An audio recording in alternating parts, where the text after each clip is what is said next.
Assalamu alaikum everyone, my name's Farah Halabi and I'm a professional Muslim life coach, and I was wondering today, just reflecting upon my day, the sessions that I've held today, the conversations that I've had, and something that's come up today and actually quite recently. Today is quite recent, but also apart from today, in recent times, the idea that the people around us, the people who we hold dear, our family, our partners, our kids, the roles that we have within our professional fields, that they somehow define us. But not just define us, they complete us. Now, as we know in our faith, marriage, it's one half of your deen, which mashallah is beautiful, but it's not you get married and then job done, half of it's cool, sorted. You've still got the other half. The way in which you show up in the world isn't defined by those roles. And for the amazing ladies that I speak to, their whole purpose isn't in who they are, but in the roles that they play, in what they do, to the point that I had one amazing, mashallah, amazing young mum. Her little one was less than a year old, baby, and she was very well educated, she had an amazing job, she had got married to a very lovely gentleman, mashallah, and they were a gorgeous couple, like really well suited, mashallah, just really, really lovely, beautiful home. And she said to me, I just didn't know who I was. I didn't feel that I had any purpose until I was a mum. I didn't feel that, that there was any meaning, even though I had wonderful family, wonderful husband, adventures in my teens, went on amazing holidays, had wonderful family experiences, had a great time at uni. But she said, I just didn't feel that I knew who I was until I was a mum. And then I became a mum and I just knew my place in this world. How many mums can relate to that are watching? How many of you going, oh, that's so lovely? I'm not going to say, oh, that's so lovely. I didn't say, oh, that's so lovely. Even though, it sounds very sweet, doesn't it? And you might be thinking, well, how you hard-hearted person, you. No, I didn't say, oh, that's so lovely. I asked her, before you had your baby then, who are you masquerading around as? Whose life were you living? Who were you then? Who was living that life? Who was having those amazing adventures? Who was worshipping Allah? Who was acting her life out? If that's the case, if you found meaning to your life when you had your little one. Because as lovely as that does sound, I love my little one so much. And yes, absolutely. We can love our kids, but they are not our life. They are not our reason for being. The very famous film, very romantic scene. It's in the lift, and he signed, "You complete me." That's lovely, isn't it? Oh, so romantic. You complete me. I was all right before I met you, love. And I know that sounds a little bit, maybe a bit cynical, and it's not.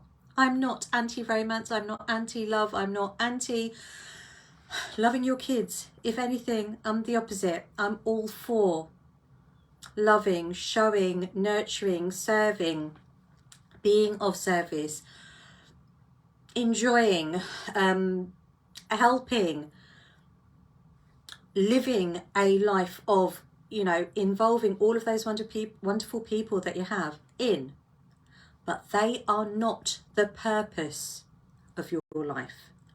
They are gifts given to you by Allah subhanahu wa ta'ala as a means to live a life that is pleasing to him, as a means of worshipping him, as a means of giving gratitude for the fact that they're there, as a means of earning his rewards. Hardest job in the world, isn't it? Being a mum. Could say hardest job in the world is being a wife. Hardest job in the world, doing whatever it is that you do in your profession. Hardest job in the world, being a family member, a daughter, a sister, a cousin, a friend, where you are expected to play a role. You are, your mind, your energy, your time is demanded, not asked for, but actually infringed upon. You know, people feel they're entitled to you. Now I've gone off slightly, but coming back to completing you. You were born whole, worthy, capable, resourceful, creative, full of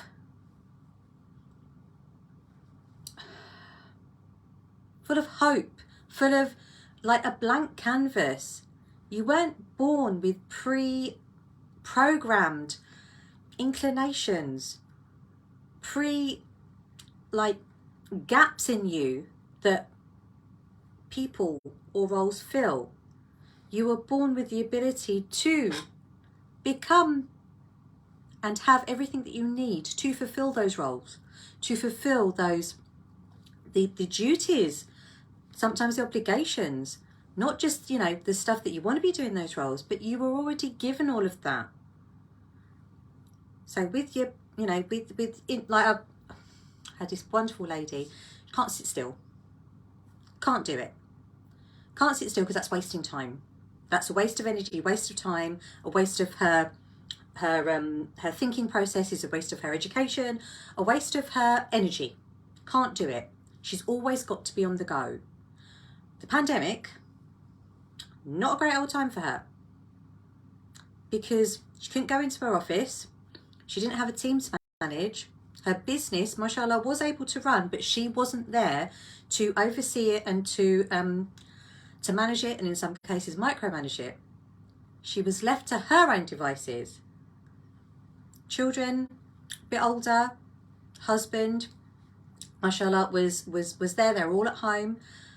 In the absence of doing things, she had a real tough old time, because in the absence of her professional role, in the absence of her, not in the absence of her parenting role, but in being at home with the kids, even though they're a bit older, but still, you know, children, they come with, you know, every stage of their life, there's a different stage of attention and care that is needed. But she just didn't feel like her, because it wasn't that her role in her business was her.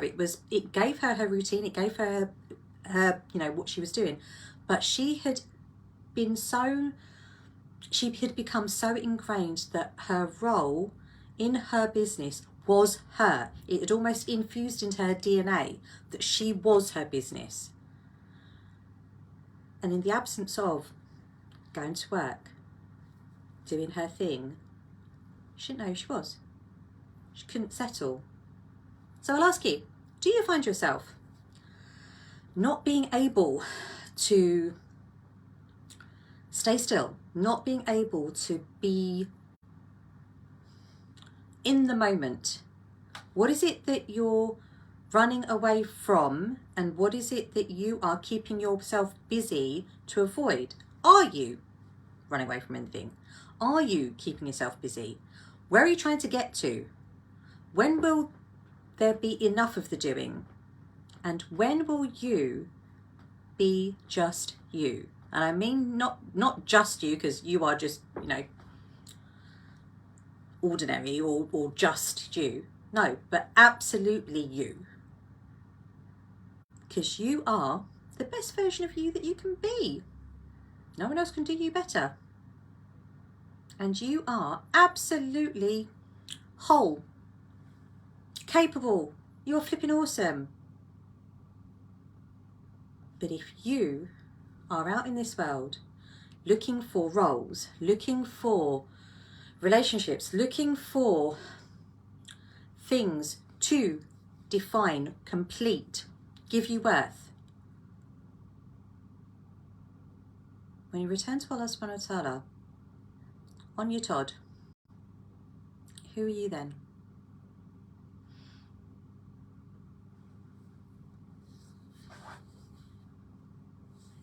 I'm thinking of a conversation I had, and it makes me smile because it was with someone I've been working with for a while now, and mashallah, she is in that phase of, for the first time in her whole life, even as a young girl, she's now in her 50s, exploring and enjoying getting to know her, not in the roles that she plays out in her life, but her.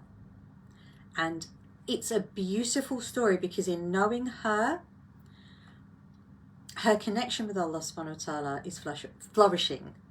It's getting to know herself as that creation of Allah, as that person in her own right, and being able to choose and decide and enjoy and give her time, her energy, her efforts, her focus as she wants, not because she needs anything from anyone, not because she needs them to fill a gap in her, but she knows that she is, mashallah, amazing, that Allah subhanahu wa ta'ala created her on purpose, for the purpose of worship. And she gets to decide every single day how she lives that life of worship that is pleasing to Him, through the gifts that she has, through her family, her business, mashallah, is flourishing, her kids, her pets, subhanallah, she's got a little kitten, and she's amazing. So I'll ask you, if you're looking for someone or something to complete you, would you need that if you could see that you were already whole, complete, valid, worthy, amazing? What difference would that make in your life? For those of you who've just happened to scroll onto this video and you're wondering, who is that woman and what's she on about? My name's Farah Halaby. I'm a professional Muslim life coach, and I want to leave you to ponder and reflect upon this question. Who are you? Who are you under all the different hats, hijabs, capes, masks that you wear, in all the different roles? Who are you? And do you like you? Do you like you? I'd love to know. And if you don't fancy popping it in the comments, then please drop me a message.